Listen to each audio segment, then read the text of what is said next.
This is a thug fund.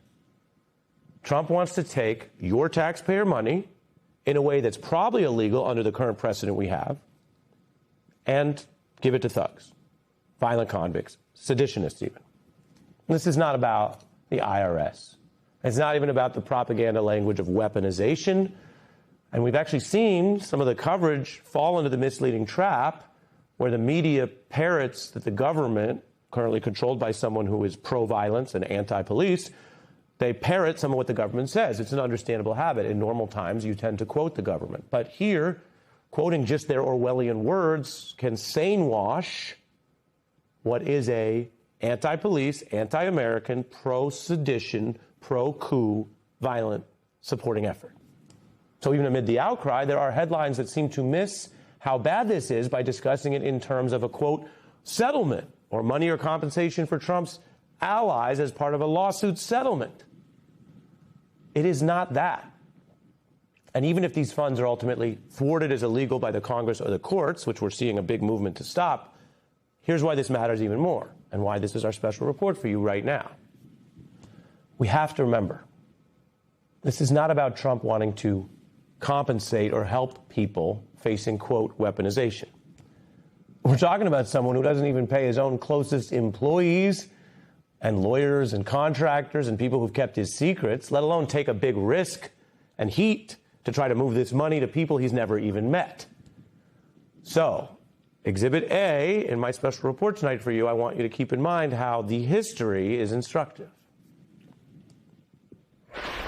Donald Trump, as you properly alluded to, does not pay legal bills. If you don't perform well in front of Donald Trump, he won't pay his bills. President Trump is telling aides not to pay Rudy Giuliani's legal fees. The same exact thing that he did to me. He doesn't care about anyone or anything other than himself. So the actual record, not a supposition, not a prediction, not an opinion, the record is that Donald Trump doesn't even pay his own people when it might be in his interest. So this new plan isn't about helping random people who are upset with the government. It's also different than some of the other scandals Trump is facing that may later be investigated or potentially prosecuted. The self-dealing corruption, where Donald Trump just takes money for himself and his family. This is different and could have wider risk. This is a brazen new step to start rebuilding Donald Trump's insurrection force. How he has freed and is now trying to fund the convicts willing to break the law for Trump to do violence. Now remember, those are people who did those things long after many of his other employees, aides, and government officials stopped. So it's not just a thug fund to try to lie about the past or reshape history, which has been such a big project of the MAGA right. We know Trump has tried to lie a lot about his 2020 loss, and he's also lied and tried to minimize with allies who've become more vocal in their lies in the last few years, even after the Fox defamation case and other problems, about the 2021 convicted sedition. The evidence shows tonight this is about the future, and that makes it even more dangerous. Donald Trump knows, and he lived through what happens when you have an election loss.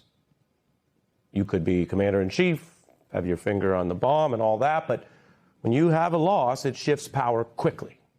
He knows how even what he had, some pretty serious political loyalists on policy and secrecy and a lot of other issues, quickly moved on. They moved on because he lost. So if Donald Trump's Republican Party, which, as yesterday's primaries show, is definitely Trump's for the time being, if that party loses in 2028, he remembers how quickly people shift. And he knows, Donald Trump knows, that he and his team and his family will be facing legal liabilities that dwarf the first term. That's when he left office after the failed insurrection. He became the first former president ever indicted. There's more tentacles, more problem, more corruption now. And even if he doesn't think that he would actually wind up indicted in a jail again and he has a better Supreme Court shield, he and his family would be spending potentially years in at least the investigation of those issues, if not more, if the DOJ goes back to an independent format. And Trump lost in court. He lost those officials last time after the loss. He turned to more desperate and aggressive measures. And We tracked it in these plots, which were notably indicted. Over time, things that started out lawful, of course, you can file lawsuits, the top arrow you see, turned red and indicted over time, culminating in the insurrection that Trump now supports with these individuals he's now brazenly, publicly trying to fund with your money. That final arrow, sabotage January 6th, was a tactic to go after the Jan 6 certification. That was not a big date in American history because other presidents had never summoned a rally that then turned into a sedition to physically, violently prevent the timely certification on that date. Remember, it initially worked. It was short-term effective in that the certification was initially prevented.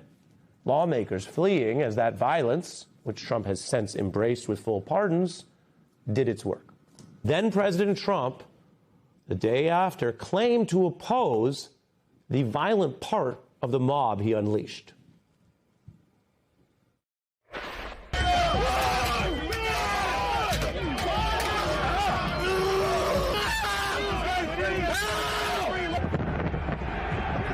Like all Americans, I am outraged by the violence, lawlessness, and mayhem. To those who engaged in the acts of violence and destruction, you do not represent our country. And to those who broke the law, you will pay. Trump did not want them to pay. He was lying.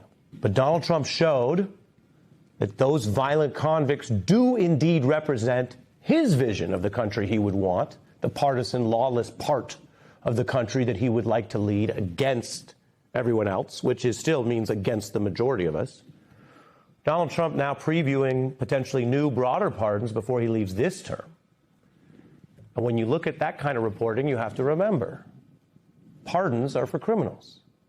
So what else is President Trump planning that he openly, brazenly talks up broad pardons years out for the people around him? The insurrection came at the end of those plots that we documented and I showed you. That was the last time he lost a federal presidential election. I'm not talking midterms because of the nature of the control of the administration, DOJ. That, of course, is only every 4 years. This is what he was trying to do the last time he lost that kind of election. And his team already admits plans to abuse federal powers to interfere with voting and probe local voting offices, and they're trying to seize voting rolls. And if those plots to try to steal or distort the election outcome fail in advance, and if Republicans lose in 2028, that would hand DOJ back to independent oversight. And so Trump already has this past blueprint, which led to the insurrection that he has now pardoned, which means he is quite legally, literally pro-violence and pro-insurrection. And this time, I want you to understand, because it matters, and being prepared matters, and being on alert matters, this time it is worse. Because those plots, some of them failed and faltered because of Trump's own aides who famously objected. A vice president who refused to join lies about certifying the loss of the ticket he was on because he still was factual and lawful about it. The Trump-Pence ticket lost. Or an attorney general who took the rare step of leading the DOJ to publicly reject Trump's voter fraud claims at the time, which was a setback as Trump tried to get those claims up to the Supreme Court. It failed in those appeals then. Plots that faltered partly because those officials, who were, of course, politically loyal to Trump and arch-conservative in their beliefs, but they did refuse at the end to break the law. It includes also the indelible Trump stain on American history of his own VP certifying the actual results of the election, as Trump's fans quite literally clamored to assassinate and hang him. Some of the fans who were there that day, of course, are later convicted, and Trump has now freed them, which shows you exactly where he stands on efforts to assassinate even his running mate, vice president, who was a heartbeat from the presidency. He freed them. And in his short time at the top of the job, we've seen that he is soft on crime, coddles criminals, is willing to lie. I mean, that's just in the first weeks. We are a long way from the first term. I repeatedly told the president in no uncertain terms that I did not see evidence of fraud. I made it clear I did not agree with the idea of saying the election was stolen and putting out this stuff, which I told the president was bull. Today, a grand jury sitting in the Eastern District of North Carolina returned an indictment against James Comey on 2 counts. I love working for President Trump. I love you, sir. This is the historical record that you have to view more widely to understand this thug fund, which is still being called by other names, even by some of its critics. But if you take money and give it to violent convicts who attack police, who are thugs in every sense of the word, it's a thug fund. It's not about compensating random people or even political allies. Trump's never prioritized that, not in his entire public career. And it's not even just about the past, although it includes diluting and minimizing and spinning and lying about the past.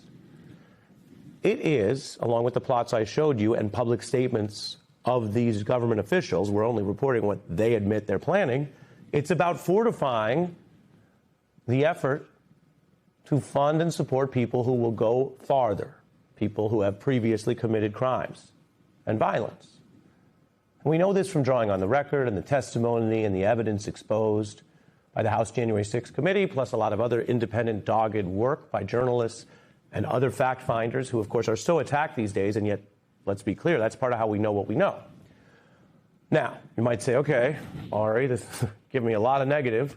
Well, sometimes to get to the positive, we have to face the negative quite squarely rather than minimize it or look away. I can tell you that some lawmakers are moving faster this time than the first term to confront the thug fund and this effort and what it says about the very uncomfortable fact that we have a pro-sedition, pro-violence leader of the country right now.